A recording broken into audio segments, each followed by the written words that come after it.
भंडारा जिल्ह्यातील लाखनी तालुक्यातील केसलवाडा पवार येथे महाराष्ट्र ग्रामीण रोजगार हमी योजनेअंतर्गत 5000 झाडे लावण्याचा संकल्प करून त्यांचे जतन व संगोपन करण्याचा मानस बाळगल्याने जिल्हाधिकारी संजय कोलते यांच्या हस्ते व उपविभागीय अधिकारी अश्विनी मांजे, तहसीलदार धनंजय देशमुख, काँग्रेस कैलास भगत, सरपंच रोमिला बिसेन, उपसरपंच अनिल नंदेश्वर, सदस्य रामेश्वर बिसेन, अमित खेडेकर, सोमेश्वर कटरे, वंदना नंदेश्वर, कविता वलके, अंजिरा नान्ने, छन्नू राहंडाले, कनिष्ठ अभियंता स्वप्नील पटले, वनसमिती अध्यक्ष संजय बिसेन, ग्रामपंचायत अधिकारी मोनाली लांडगे, ज्येष्ठ नागरिक राधेलाल बिसेन आणि अन्य मान्यवरांच्या उपस्थितीत वृक्षारोपण करण्यात आले।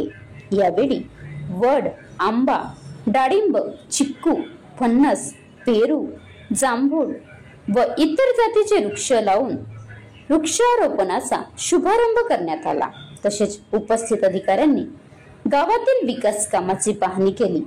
या उपक्रमाची योग्य प्रकारे अंमलबजावणी होत असल्याचे निदर्शनास आल्याने व पर्यावरण संवर्धनासाठी ग्रामपंचायतचा पुढाकार दिसून आल्याने समाधान व्यक्त केले। तसेच गावाची विकासासाठी आवश्यक असलेल्या योजनांची पूर्तता करण्याचे आश्वासन केले। Maharashtra live news reporter Madan कमाने, राज्य प्रतिनिधी भंडारा।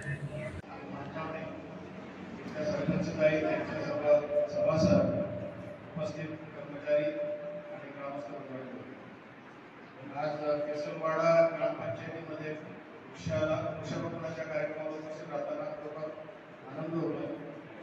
एक सुंदर अशी ग्रामपंचायत पाहायला मिळते आहे।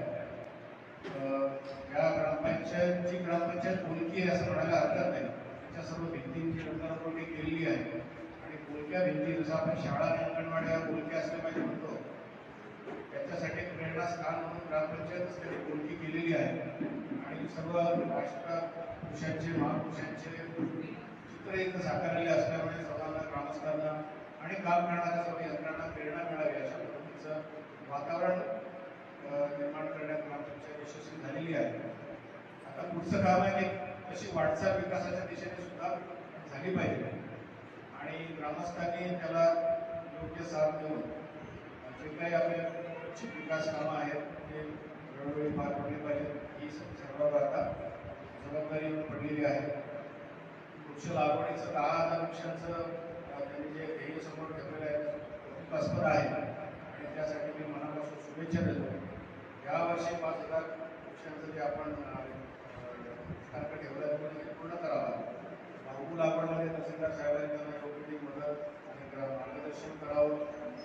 बांबू लागवडीमध्ये जिल्ह्यामध्ये फार काही पुढे गेलेलं नाही, परंतु मला आनंद होईल जर आपण केसलवाडा ग्रामपंचायती जर बांबू लागवडीमध्ये अग्रेसर राहिली, निश्चितपणे त्याचा समाधान राहील आणि मी बघायला गेला त्यावेळेस आपण ती लागवड करणार त्यावेळेस त्यामुळे त्या दिशेने आपण विचार करा। सध्या पर्यावरणपूरक कामं करणं, जलसंधारणाची कामं करणं किंवा नैसर्गिक साधन संपत्तीचा विकास करण्यासाठी आणि त्याचा फायदा शेतकऱ्यांना शेतीचं उत्पन्न वाढवण्यासाठी करून देणं, ह्या दिशेने वाटचाल करण्यावर शासनाचा भर आहे। त्यामुळे आपण माझी वसुंधरा योजना असेल, आपल्या नरेगा, महात्मा गांधी नरेगा प्रकल्पांतर्गतचे जे काही जलसंधारणाचे निगडीत कामं आहेत ते कामं आपण जास्तीत जास्त घ्यावी। आपण रूट वॉटर हार्वेस्टिंग प्रत्येक घरावर केलेलं आहे किंवा जे घरं राहिलेले असेल ते देखील पूर्ण करावे। शोष खड्डे मोठ्या प्रमाणावर आपण प्रत्येक घराजवळ शोष खड्डा प्रत्येकाचा स्वतंत्र असेल त्या दृष्टीने देखील आपण एक सॅच्युरेशन करून एक युनिक गाव म्हणून येऊ शकतो आणि आपल्याला निश्चितपणे ते आवाजलं जाईल ग्रामपंचायत आपण त्यासाठी त्या दिशेने आपण प्रयत्न करावे।